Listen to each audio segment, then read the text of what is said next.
Lorsque nous avons pris ce territoire en juin 67, en fait, c'est un territoire dont le statut n'avait toujours pas été déterminé, puisque l'application des résolutions des Nations Unies, la fameuse résolution du partage du 29 novembre 47, eh bien, elle n'avait pas été appliquée. Et c'est pour ça que nous estimons que le statut de ce territoire reste encore à déterminer, et cela doit être fait dans le cadre de négociations entre Israël et les Palestiniens. Nous avons le plaisir d'être en ligne avec Emmanuel Narshon. Emmanuel, bonjour, Boker Tov. Boker Tov. Je rappelle à nos auditeurs que vous êtes le directeur général adjoint du ministère israélien des Affaires étrangères et responsable de la diplomatie publique. Avec vous, je voudrais que l'on revienne sur deux développements, on va dire, diplomatiques qui sont intervenus et qui interviennent ces derniers jours. Le premier se rapporte à ce débat au sein de la Cour internationale de justice, dont on a beaucoup parlé ces derniers mois, qui concerne la légalité ou non de l'occupation israélienne des territoires de la Judée et de la Samarie. D'ailleurs, je serais intéressé à savoir si on inclut là aussi Gaza, bien qu'on le sait en Israël, Gaza n'est plus occupé depuis 2005 par l'armée israélienne. Alors la question que je vous pose, pourquoi finalement, dans le cas précis, contrairement à l'initiative de l'Afrique du Sud, à la requête de l'Afrique du Sud qui accusait Israël de génocide, eh bien pourquoi cette fois-ci Israël n'a pas voulu participer à ce débat ? Oui, alors nous avons, avant de prendre la décision, d'ailleurs, nous avons eu ici beaucoup de discussions, surtout dans je dirais dans le domaine légal et juridique, parce que la question est vraiment compliquée et elle n'a pas tellement à faire avec la compétence de la Cour, parce que nous reconnaissons la compétence de la Cour, mais plutôt avec la légalité ou la manière dont la question est posée, parce que nous estimons et nos conseillers juridiques nous disent qu'en fait la présence d'Israël en Judée et Samarie ne constitue pas du tout une situation d'occupation, vu le statut non clair de ces territoires avant juin 1967. Donc, en fait, nous sommes dans une situation qui n'est pas une situation d'occupation, qui est autre chose. Ça doit être réglé, bien évidemment, entre Israël, les Palestiniens et d'autres acteurs encore, mais quoi qu'il en soit, il ne s'agit pas d'occupation. C'est pour ça que nous n'acceptons pas les prémices de base du débat qui a lieu maintenant à La Haye. Cette position, elle n'a pas toujours été celle d'Israël, ou à moins que je me trompe, mais en tout cas, c'est-à-dire, est-ce qu'on peut rentrer un petit peu plus dans le détail, peut-être pour nous expliquer à nos auditeurs qu'eux-mêmes puissent ensuite essayer de faire passer cette appréciation, parce que c'est un débat de fond sur la légalité ou non des territoires.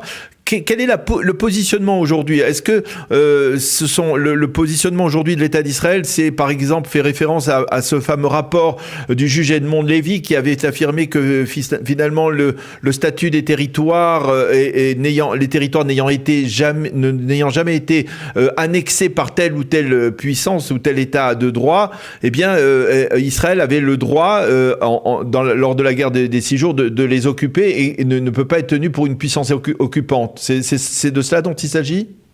Oui, je crois que oui, c'est ça qui est à la base. En fait, quand on voit historiquement, puisque quand on constate historiquement que la Jordanie, qui a occupé ce territoire après la fin du mandat britannique, en fait n'avait aucun mandat international pour le faire, et d'ailleurs la présence jordanienne en Judée et Samarie n'a été reconnue par très très peu d'États.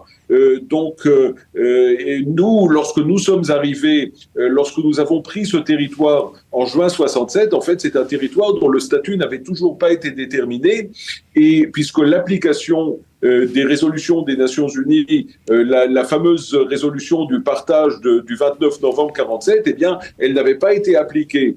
Et c'est pour ça que nous estimons que le statut de ce territoire reste encore à déterminer et il doit être fait, et cela doit être fait dans le cadre de négociations entre Israël et les Palestiniens, et que pour l'instant, donc, il ne peut s'agir en aucun cas d'occupation. C'est ça le point principal. C'est pas une occupation, c'est un territoire dont le statut n'est pas encore entièrement clair et déterminé. Et justement, alors peut-être dans la mesure où justement, effectivement, Israël reconnaît la Cour internationale de justice, à contrario de la Cour pénale internationale, eh bien, pourquoi finalement ne pas avoir saisi cette occasion, cette scène, on va dire, internationale, à un moment où on parle beaucoup là de l'État d'Israël et de la guerre, pourquoi ne pas saisir justement cette occasion pour expliquer une fois pour toutes clairement le statut des territoires et pourquoi finalement Israël n'est pas obligatoirement dans son tort quand elle occupe la Judée et la Samarie depuis plus de 55 ans. Oui, alors là, il y a aussi des considérations, je dirais, d'ordre tactique, mais qui sont quand même importantes.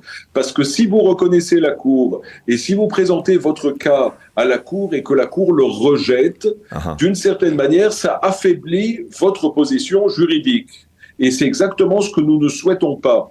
Parce que nous comprenons que dans la situation politique actuelle, il est fort peu probable que la Cour accepte la position israélienne. Et donc nous préférons ne pas la présenter à ce stade. Nous la présenterons le moment opportun, à savoir dans le cadre de négociations entre Israéliens et Palestiniens. Alors ça, c'était un point important en matière de diplomatie, mais il y a aussi un autre développement ces derniers jours, assez surprenant, il faut bien l'avouer. Ce sont les déclarations du président brésilien Lula qui a assimilé Israël à l'Allemagne nazie, accusé Israël justement de génocide et qui durcit le ton également. On le voit, le ministre des Affaires étrangères israélien, Israël Katz, a été rapide en besogne en convoquant l'ambassadeur de Brésil en Israël, en particulier au mémorial du Yad Vashem. On peut parler de crise ouverte aujourd'hui, de crise aiguë entre Israël et le Brésil autour de ce dossier ? Oui, certainement, puisque le président du Brésil s'est exprimé de manière qui est absolument inacceptable en prenant côté avec le Hamas et les ennemis d'Israël. Donc, bien sûr que nous sommes en situation de crise. C'est la raison pour laquelle nous avons dit au président brésilien, par l'intermédiaire de son ambassadeur, qu'il n'était absolument pas voulu et pas souhaité en Israël. Et puis, voilà, la balle se trouve maintenant dans le camp brésilien et c'est à eux de présenter leurs excuses parce que nous sommes dans une situation qui est vraiment inacceptable. On peut critiquer Israël, c'est tout à fait légitime, on peut estimer que l'opération à Gaza se passe de telle ou telle manière, c'est tout à fait acceptable, mais on ne peut pas nous comparer aux nazis. Comment on peut expliquer le positionnement d'un pays aussi important en Amérique du Sud que le Brésil, ce positionnement viscéralement anti-israélien ? Bon, alors là, il faut faire la part des choses parce que c'est pas le positionnement du pays. Je vous rappelle quand même que jusqu'il y a peu, il y avait un autre président, Bolsonaro, qui était très pro-israélien et le Brésil était certainement dans le camp pro-israélien. Or là, le président a changé, donc c'est pas le pays qui est anti-israélien. Je dirais que c'est le président, c'est son administration, c'est un état d'esprit d'une certaine gauche. Qui nous fait des reproches. On voit ça en France aussi, avec Mélenchon, etc. Donc c'est exactement le même état d'esprit. Ce sont des gens qui se sentent plus à l'aise apparemment avec des organisations terroristes qu'avec des démocraties telles que l'État d'Israël. C'est leur problème plutôt que le nôtre. Maintenant, le Brésil en soi, d'ailleurs, parce que je reçois des revues de presse du Brésil, la plupart des médias brésiliens sont absolument contre leur président. Ils estiment que leur président a fait une grave erreur en s'exprimant de cette manière. Alors, je voudrais savoir si le positionnement de Lula, c'est une exception ou alors c'est une tendance que l'on remarque au sein de la communauté internationale. Je parle essentiellement des pays occidentaux, on va dire, pas des pays totalitaires, dictatoriaux, mais des pays occidentaux. Est-ce que il y a d'autres pays qui utilisent ce même genre d'argumentaire ou alors finalement, on va dire, le message que souhaite faire passer Israël par rapport à sa guerre contre le Hamas passe relativement bien, on va dire, auprès des chancelleries occidentales ? Oui, je crois que les messages israéliens passent très très bien.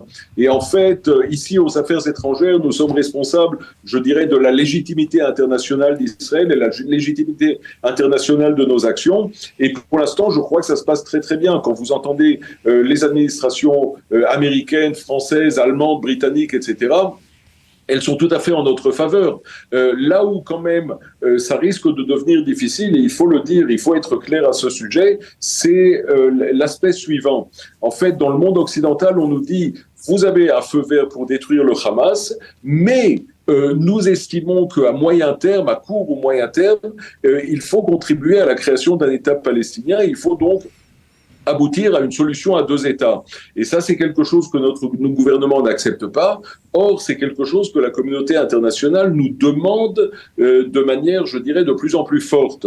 Donc, il faut comprendre qu'à un certain moment, nous devrons faire face à des pressions internationales assez grandes, qui n'ont rien à voir, bien sûr, avec les critiques idiotes et extrémistes de Lula, mais qui ont, oui, à voir avec ce qu'attend de nous la communauté internationale. C'est-à-dire, comment on explique, comment on essaye d'expliquer qu'il peut y avoir, apparemment, c'est une sorte de contradiction, de dissonance entre la volonté d'Israël de lutter contre ceux qui l'ont attaqué le 7 octobre et cette solution de deux États qui ressurgit alors que d'après la plupart des Israéliens, et là on peut parler d'une immense majorité des Israéliens, eh bien il n'est pas question d'envisager aujourd'hui la création d'un État palestinien indépendant. Oui, mais je crois que c'est ça justement le grand paradoxe, c'est ce que nous ne voyons pas toujours d'Israël, parce que nous sommes ici, bien évidemment, nous nous concentrons sur ce qui est important pour nous, à savoir cette guerre contre le Hamas, nos soldats, l'armée, etc.